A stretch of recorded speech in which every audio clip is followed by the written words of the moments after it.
I'm Lynn Pryor. Let me just share a quick word. We can fight over the silliest things. At the beginning of our marriage, Mary and I disagreed over peanut butter. She wanted crunchy, I insisted on smooth, and so we compromised. That means for the last 38 years, we've bought crunchy peanut butter.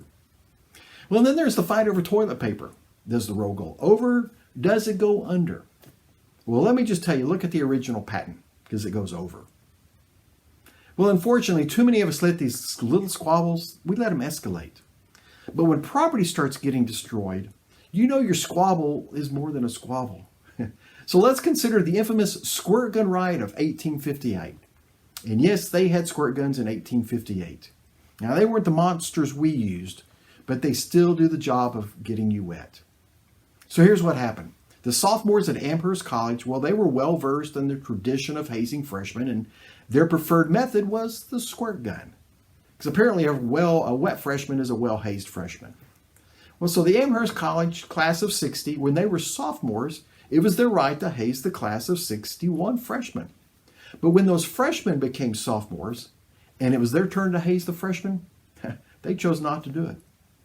In other words, the class of 61 sophomores, they were going to be magnanimous to the class of 62 freshmen. They were going to let them attend class dry. So to show their goodwill, the sophomores planned a funeral, complete with a coffin, to bury the squirt gun. However, the juniors would not have this. Tradition was tradition, and by golly, they'd even purchased that offending squirt gun. So they were going to take it back. Now, that's when the riot ensued. The juniors attempted to break into the room where the squirt gun lay in its coffin. And yes, it was laying in a coffin.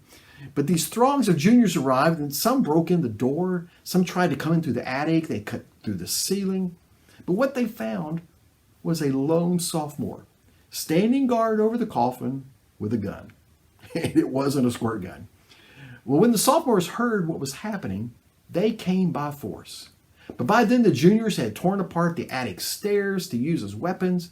But still, the sophomores succeeded in reclaiming the room and the gun and the coffin. Well, no surprise, but there were a lot of injuries to go along with the physical damage. It only ended when the president of Amherst College, when William Stearns, arrived. So he made the juniors leave, and he actually allowed the funeral to proceed. And so it did, with his full 19th century funeral regalia and its customs. And somewhere on the grounds of Amherst College is buried a silly squirt gun. Well, hopefully we can laugh at the silly things we disagree over.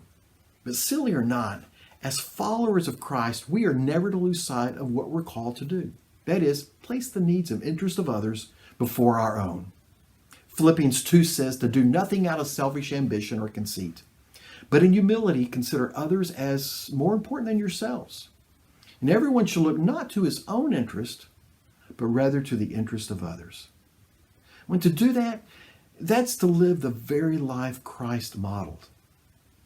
And far better than winning any argument, no matter how right you are, far better is the act of showing deference to the other person. And when you do, you're showing more than deference. You're showing love. You're showing Jesus. Thanks for joining me. Let me just invite you to subscribe to this, because 2 or 3 times a week I will share a quick word. I'm Lynn Pryor. May God bless.